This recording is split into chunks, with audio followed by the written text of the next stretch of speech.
Arbitrium Produtora apresenta Coalando no Espaço.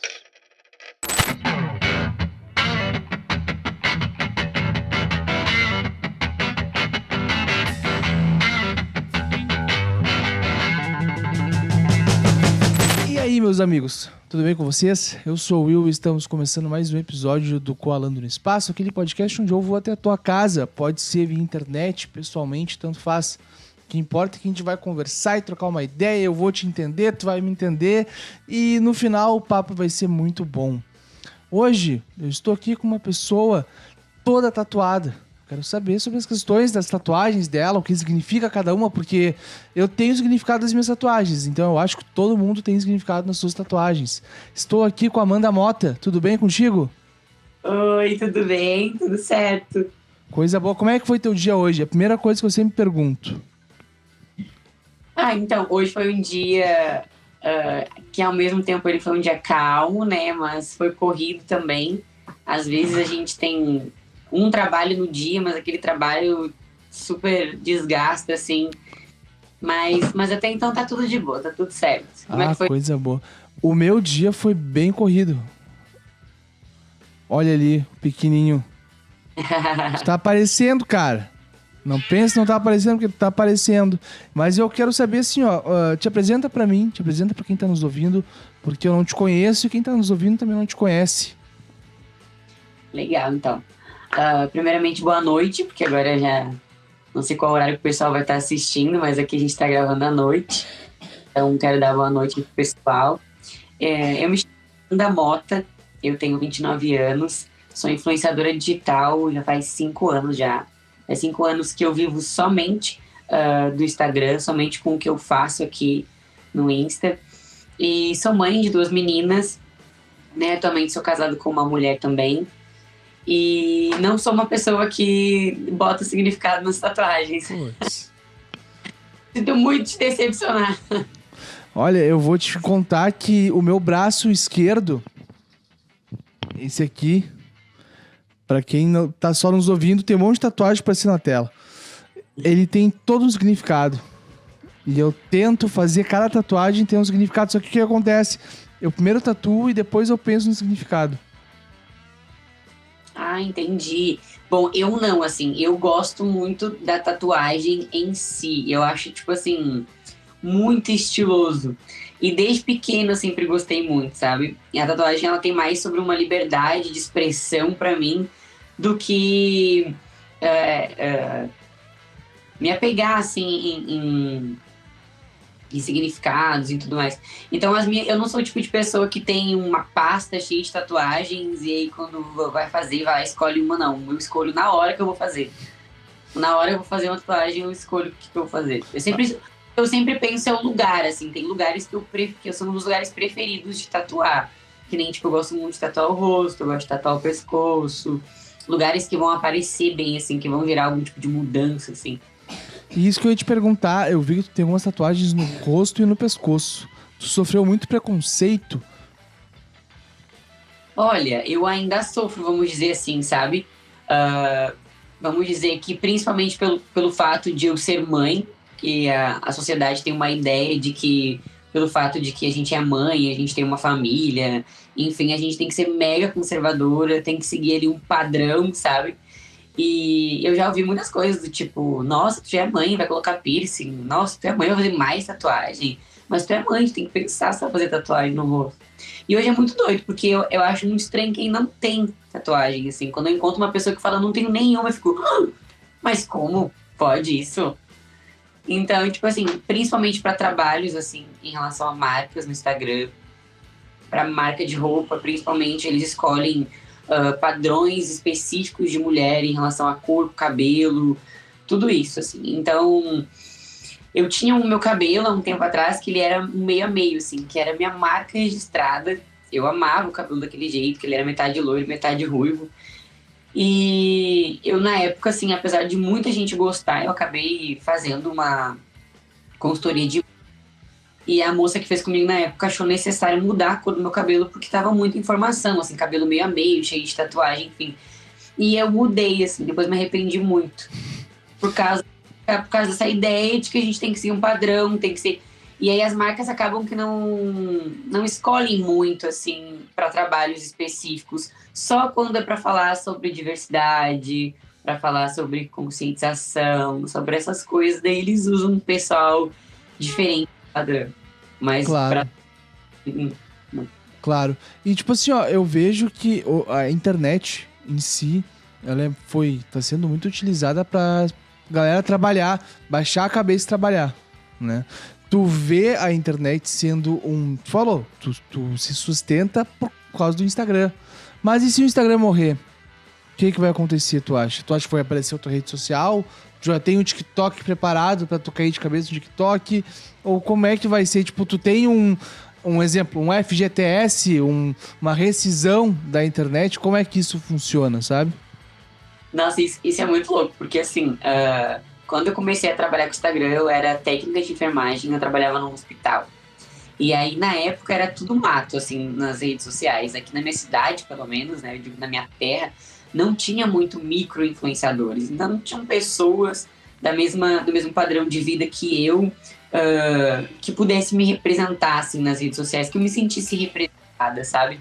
Então, na minha época, não tinha muita referência, assim, sabe, de influenciadoras. E as influenciadoras, na época, eram consideradas pessoas realmente famosas, não qualquer pessoa que começava a criar conteúdo pro Instagram, né? E na época também não tinha muita essa coisa de criar conteúdo, as pessoas estavam meio aleatórias sobre o seu nicho, onde é que eu me encaixo, sobre o que eu tenho que falar. E minha mãe disse pra mim, eu acho que tu deveria fazer essas coisas que essas blogueiras fazem, porque tu tem cara de pau e tu se comunica muito bem, assim, então eu acho que seria legal tu tentar. E eu vi isso como um super incentivo, né? Então eu comecei a pesquisar assim, o que era isso, enfim. E na época não tinha ninguém para me ensinar quanto cobrar, como fazer, como começar. Então eu comecei com o meu Moto E4 mesmo, lá com a imagem toda quadriculada, filmando a minha rotina assim, diária, que eu tinha um padrão de vida bem inferior ao que eu tenho hoje, né? Minhas condições financeiras eram outras também. Então eu filmava, tipo, tudo, assim, todo o perrengue que eu passava, tipo, não ter grana para pagar aluguel, ser despejada de casa, não ter dinheiro para pagar a conta de água e luz, não ter dinheiro para comprar carne para comer de noite, mostrar o meu banheiro todo, com o forro todo caindo. Então, tipo, eram coisas que as pessoas assistiam e se identificavam, porque tinha uma cambada de gente que passa perrengue também, né? Então acabava que eu mostrava, assim, mais a parte real mesmo, assim, o pessoal começou a curtir muito. E aí eu comecei a crescer ele no Insta, as empresas começaram a perceber que os meus seguidores realmente eram pessoas que compravam as minhas indicações, eram fiéis às minhas indicações, por se identificar com o conteúdo que eu tinha.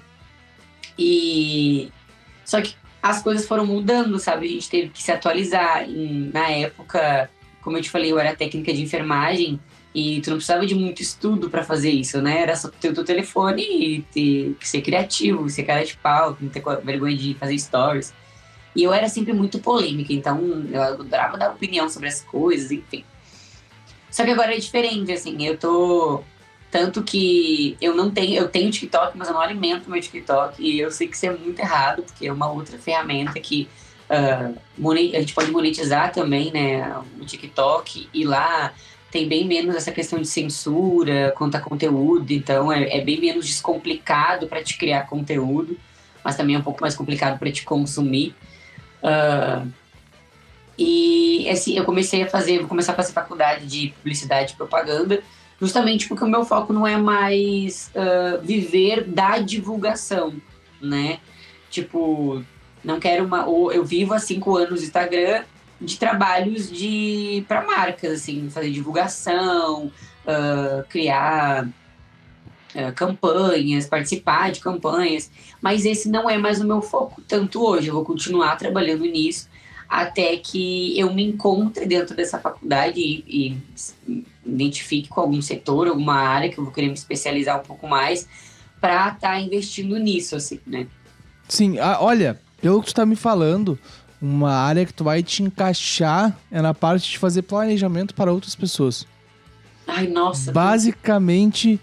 fazer, mas eu preciso de um pouco mais de estudo e conhecimento, porque eu fico um pouco meio inseguro, assim, em relação a isso. Sim, basicamente ser uma social media, podemos dizer. Sim. Sabe, porque tu já tu já sabe como é que funciona. Tu já tem como é que é a internet, sabe? Tu tá aí já há 5 anos vendo de internet, desde 2018? É. 2018 a internet, tipo, o Instagram principalmente, não era nada como que ele é hoje. Não, o pessoal tava naquela transição ainda da foto, né? Tipo, o que eu posto ali? Eu posso postar foto do que eu tô fazendo, imagens bonitas. Tinha aquela coisa de criar o conteúdo nos stories também. A entrega era muito diferente também. Tipo, antes eu tinha, por exemplo, eu tinha 3.000 seguidores e eu tinha 1.000 visualizações nos meus stories, porque as hashtags nos stories ajudavam a ter muito mais alcance. Era bem diferente mesmo. Ah, que loucura. Então tu sabe toda essa questão. Tu viveu lá atrás e tá vivendo agora. Então tu sabe como o algoritmo do Instagram trabalha, tu sabe o que ele quer receber. Só que, claro, amanhã vai ser outro algoritmo e tu vai ter que te adaptar a isso. E tu vai ter que passar isso para os teus clientes, né? Essa, pra mim, é a maior dificuldade de um social media. Porque tu não conseguindo entregar resultado para os teus clientes, aí é difícil. Aí tu fica perdida.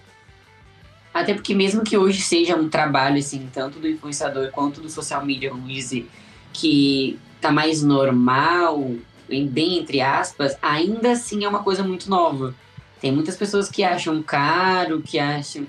que querem, entendem que precisam, mas não querem pagar, não entendem o serviço, né? O valor do trabalho, social media.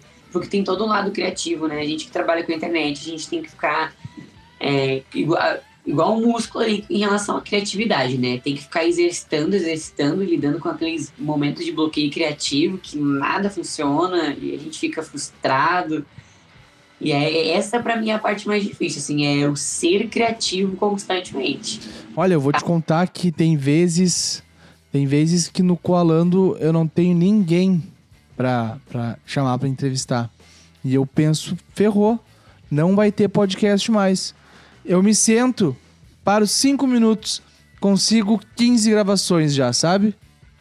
É a questão do parar ali, né? É questão só de parar e, agora eu vou focar nisso aqui, vai dar certo, né? Vai ter, tipo, os melhores momentos que vem ideias, assim, é tipo momentos que eu tô totalmente relaxado, que é tipo banho, antes de dormir, minha cabeça fica, meu Deus, milhares de ideias na minha cabeça. Querendo dormir, tá a cabeça, ideia. Sim, com certeza, eu imagino isso. E me diz uma coisa, tu chegou a me comentar até que tu queria ter um podcast. Me fala sobre o que tu queria falar nesse podcast, deixa eu entender um pouquinho mais. E já falando pra galera aí que a princípio pode ser que venha alguma coisa nova por aí, né? Será? Cara, eu me apaixonei por isso desde a primeira vez que eu fui convidada, sabe? E eu fui convidada por um pessoal, a gente era presencial, né? A gente foi lá, trocou uma ideia com eles, inclusive. Foi muito legal, eu gostei muito de participar. Me identifiquei muito também com esse formato, né, de comunicação e é uma coisa que está crescendo muito também. Eu fui num festival de publicidade lá em Gramado e teve várias palestras falando sobre podcasts, sobre o quanto a gente pode o quanto que fica legal tu unir assim, a pessoa que trabalha já com rede social, um influenciador, com alguém que tem conhecimento ali sobre tudo, de como que funciona. Porque como tu disse, assim, às vezes acontece de repente tu não ter... O influenciador, ele acaba conhecendo muita gente, muitas pessoas para ser entrevistadas, muitas pessoas para entrevistar também. E eu já tive ideia de várias coisas, assim, no que falar, sabe? Mas hoje eu queria... eu não tenho ideias, assim, concretas, a não ser o quadro... que eu até esqueci o nome, inclusive. Eu tô falando contigo, a minha cabeça é assim, eu tô falando contigo, mas a minha cabeça já tá lá no final do assunto. Daí, normal. Que é o... Esqueci, é o Saindo do Armário. Além do Armário. Que é um quadro só com pessoas LGBT pra gente conhecer a história do pessoal mesmo. Tem muita gente, tem muito adolescente que tá nesse processo de aceitação, de se conhecer, de autoconhecimento, ali conhecer o seu corpo, buscar uma identificação, tanto de gênero quanto em relação à sexualidade. E, cara, eu tenho um convívio muito grande com o pessoal desse meio, sabe? E o pessoal desse meio, assim, tipo, homossexual, pessoal trans, pessoal, as meninas lésbicas, tem uma energia muito diferente, sabe? São pessoas que já passaram por muita coisa, sabe? Desde muito novo, mas essas pessoas conseguem passar as experiências, as coisas que elas viveram de um jeito que além de te comover, te traz conscientização, sabe? Te traz vontade de querer lutar por aquela causa também, sabe? Te causa uma empatia maior, uma necessidade de falar sobre o assunto, de trazer mais sobre o assunto. Porque, assim, por mais que eu queira abrir, eu quero ter um podcast, a ideia é que a gente faça alguns episódios desse quadro contigo, né? Mas eu sou... e tudo, putz. A ideia é... Eu sou muito leiga, assim, em relação a muitas coisas, sabe? E eu também vejo o podcast como uma forma de aprender também com o outro, sabe? De se colocar para ouvir também, porque a gente acaba falando muito, mas tem essa coisa da troca, né? Do dar e receber.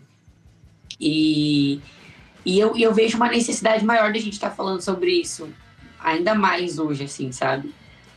Não que a gente não possa falar sobre outras coisas também, mas eu queria dar uma ênfase, queria criar algo específico para isso, para esse público, para essas pessoas, para a gente falar ainda mais sobre isso.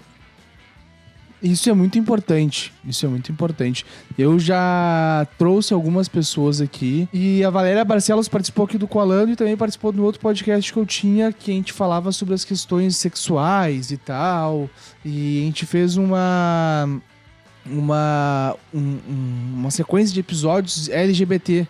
Então a gente chamou uma lésbica, a gente chamou um bi, a gente chamou um trans, e a trans foi a Valéria. E ela falava nos contar as histórias dela, eu quase chorei ouvindo ela contando. No Coalando, a mesma coisa, sabe? Então, eu acho isso muito importante, mostrar para as pessoas o que tem do outro lado, digamos assim, né? O que acontece, né? Porque às vezes o que parece muito óbvio pra gente não é óbvio para outras pessoas, né? E hoje existem muitas coisas, tipo... Tem a questão dos pronomes. Hoje tu vai conversar com uma pessoa, tu vai se comunicar com uma pessoa LGBT, tu pergunta qual pronome que tu gosta, que tu prefere que eu use. Tipo, antigamente não tinha isso, a gente não foi ensinado a ser cordial, assim, dessa forma, ser empático, assim, com essa pessoa e querer saber como que essa pessoa prefere ser chamada. Tem essa coisa do cis, do transgênero, que muita gente, tipo, meu Deus, como assim? Vou dar um exemplo. Eu sou casada com uma mulher, mas antes disso, eu fui casada com um homem, né, 7 anos, que é o pai das minhas filhas. E faz um ano que eu estou casada com a minha esposa. E a minha avó é uma pessoa muito antiga, né? E ela não entende muito assim. Ela fica tipo, o que tá acontecendo? E aí, esses dias ela veio trazer umas cadeiras aqui em casa com o meu avô. E eles não conhecem ainda, eles estão ainda nesse processo de aceitação sobre a minha sexualidade, sobre a minha opção sexual, enfim. E chegou na hora ali de apresentar eles pra minha mulher. Meu avô ficou nervoso, né? Tipo, não sabia o que fazer, não sabia como reagir. E eu apresentei, né? Eu falei, vô, essa aqui é a minha esposa. E a minha avó, como assim? Eu pensei que a esposa era tu. E a minha mulher, ela é feminina, assim, sabe? Ela só usa roupas masculinas, mas ela é super feminina. E eu, não, vó, nós somos duas mulheres, né? Duas mulheres aqui. Ela é minha esposa, eu sou a esposa dela. Ela, mas como assim? Eu pensei que tu era a esposa. E ela era minha marida? Não existe a palavra. Não, são duas esposas. Então, tipo assim, o que parece óbvio pra gente não é óbvio pra todo mundo. Então, tem coisinhas assim que são muito importantes da gente falar, da gente explicar, da gente ensinar, sabe? Porque até pra mim, que sou do meio, né, tem muita coisa que eu não entendo. Eu fui descobrir o que era uma pessoa cis há poucos meses. A diferença de um transgênero para uma pessoa transexual. Essas coisas tudo eu fui descobrir há pouco tempo, ouvindo essas pessoas me explicarem, né? É que nem aquela questão de como que tu se refere às pessoas pretas, né? Tipo, eu ainda parece que quando eu vou conversar com uma pessoa, se eu vou chamar a pessoa de negro, assim, eu me sinto como se eu estivesse falando mais de boa do que se eu chamasse a pessoa de preta como se fosse um xingamento. Então eu tive que conversar com uma pessoa preta, ela teve que me explicar todo o porquê que eles preferem ser chamados de pretos do que de negros, né? E aí teve uma festa também que eu fui, eu tava dançando com uma menina, e eu, meu Deus, que morena linda, ela morena não, preta. Então são várias coisas, assim, sabe, que a gente precisa ser reeducado, ensinado, que eu acho que é importante a gente falar, né? Usar esse meio de comunicação, essa plataforma para trazer essas informações. Claro, eu vejo assim, ó, eu entendo tudo isso que tu tá falando. Eu sei que existem várias questões que muita gente não sabe. Só que também, a gente não pode dizer que não existe as pessoas que querem se apropriar deste meio, né? E daí tu acaba vendo um monte de, podemos dizer, pessoas usando essa parte do LGBT de forma errada na internet para ganhar views. E isso atrapalha e acaba prejudicando quem realmente tá na luta. E isso eu acho muito errado. Não, tipo, com certeza, né? A gente tá... Tem pessoas tanto do meio político quanto do meio religioso, pessoas desse meio que estão crescendo e estão se destacando financeiramente, profissionalmente. Então, essas pessoas elas estão buscando os lugares, né? Os seus lugares, estão buscando estar nos lugares. Então, querendo ou não, é uma coisa que não vai ter como a gente fugir, entendeu? E aí as pessoas, às vezes, como tu disse, acabam se apropriando, parecendo que estão querendo conscientizar, realmente trazer informação, quando na verdade só estão usando aquela causa ali para ganhar views. Tipo, eu não sei como é que funciona, tá? Mas caso, vamos dizer assim, eu não entendo nada de pronomes, etc, tá?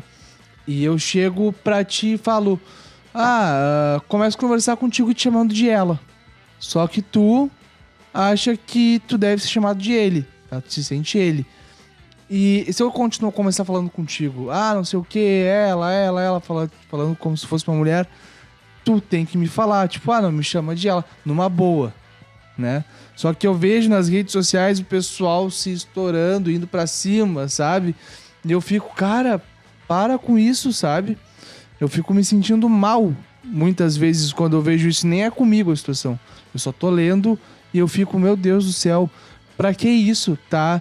Deixando uma causa importante pra piada, sabe? Não precisa fazer assim com a pessoa.